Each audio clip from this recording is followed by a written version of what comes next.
कटरा के समीप डडूरा गांव स्थित नंद बाबा आश्रम में एक भव्य आध्यात्मिक कार्यक्रम का आयोजन किया गया, जिसमें निरंजन पीठाधीश्वर श्री श्री 1008 आचार्य महामंडलेश्वर स्वामी कैलाश नंद गिरी जी महाराज ने अपने शुभ आगमन से भक्तों को दर्शन व आशीर्वाद प्रदान किया। उनके आगमन पर श्रद्धालुओं ने फूल मालाओं और जयकारों के साथ उनका भव्य स्वागत किया। आश्रम परिसर में विशेष पूजा अर्चना और हवन का आयोजन किया गया, जिसमें सैकड़ों श्रद्धालुओं ने भाग लिया और धार्मिक अनुष्ठान संपन्न किए। स्वामी कैलाश नंद गिरी जी महाराज ने अपने दिव्य प्रवचनों के माध्यम से भक्तों को धर्म, आध्यात्मिकता, सदाचार और भक्ति के महत्व पर प्रकाश डाला। उन्होंने कहा कि सच्चे मन से की गई साधना और भगवान के प्रति समर्पण से ही जीवन में शांति और सद्गति प्राप्त की जा सकती है। उन्होंने समाज में नैतिक मूल्यों को अपनाने, मानव सेवा को सर्वोपरि रखने और आध्यात्मिक उन्नति के पथ पर आगे बढ़ने का संदेश दिया। उनके प्रवचनों से भक्तों का मन भक्तिरस से सराबोर हो गया और पूरा वातावरण दिव्यता से भर उठा। प्रवचन के उपरांत श्रद्धालुओं के लिए भंडारे का आयोजन किया गया, जिसमें सभी ने प्रेम पूर्वक प्रसाद ग्रहण किया। इस पावन अवसर पर देश विदेश से आए भक्तों ने भी भाग लिया और गुरुजी के सानिध्य में आत्मिक शांति का अनुभव किया। नंद बाबा आश्रम में हुए इस धार्मिक आयोजन से पूरे क्षेत्र में आध्यात्मिक ऊर्जा का संचार हुआ और भक्तों में नई उमंग और श्रद्धा की भावना जागृत हुई। कटरा क्योंकि भगवती का मूल स्थान है और कटरा एक आध्यात्मिक स्थान है। यहाँ देश नहीं, दुनिया के छोटे बड़े सभी लोग आते हैं। भारत के सभी साधु महापुरुष भी भगवती के दर्शन करने आते हैं। मेरा माई से खूब स्नेह है और मैं बहुत वर्षों से भगवती से प्रेम करता हूँ और मैं वैष्णो देवी निरंतर दर्शन करने आता रहता हूँ।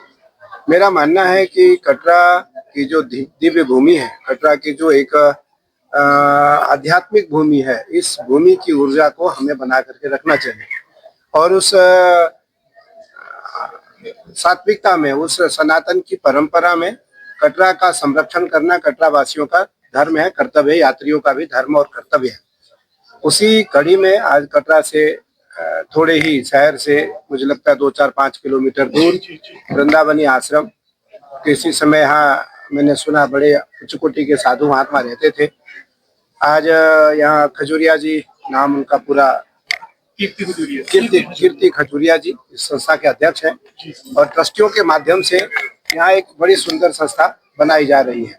मुझे लगता है निसंदेह इस संस्था से देश को एक सनातन की ओर जाने में बल मिलेगा, सनातन को सीखने में बल मिलेगा। और चैन के जम्मू कश्मीर तो धर्म भीरु प्रेमियों की स्थान है ही, ये तो मठ और मंदिरों का स्थान रहा है। और मेरा मानना है कि कटरा एक ऐसी भूमि है जिस भूमि पर आकर के साधारण व्यक्ति भी असाधारण हो जाता है, सामान्य भी असामान्य हो जाता है और दुर्जन भी सज्जन हो जाता है, दुर्जन भी सज्जन हो जाता है। तो निस्संदेह भगवती की कृपा है, भगवती का आशीर्वाद है और उसको बना करके रखना हम सभी लोगों का दायित्व भी है, कर्तव्य भी है। सनातन का इस समय है और राम राज्य है। इस समय देश में राम राज्य है, सनातन की परंपरा है और सनातन को जानने वाले, समझने वाले, मानने वाले जो लोग इस समय हैं, वो निसंदेह जो युवा पीढ़ी है जिसमें असंख्य जन जागरण हुआ है। मैं इसके लिए मीडिया को बधाई देता हूँ। मीडिया के कारण और खास करके इलेक्ट्रॉनिक मीडिया और सोशल मीडिया के कारण आज घर घर में जनमानस की जागृति सनातन के लिए हुई। संतों का एक वाक्य घर में पहुंचा, महाकुंभ का एक वाक्य घर में पहुंचा। महाकुंभ में हम लोग अनुमान लगा रहे थे कि 35 से 40 करोड़ लोग आएंगे, लेकिन 67 करोड़ लोग आए। 67 करोड़ लोग महाकुंभ में स्नान करने आए। तो इसलिए मेरा मानना है कि इस समय राम राज्य है और रामाय रामभद्राय रामचंद्राय वेदसे रघुनाथाय नाथाय श्री सीताय पतये नमः। तो इस समय राम राज्य है और इस समय सनातन की जागृति है, सनातन का समय है और सनातन को समझना, मानना और जानने का समय है। इसलिए मैं भारत के और दुनिया के युवाओं को बधाई दूंगा।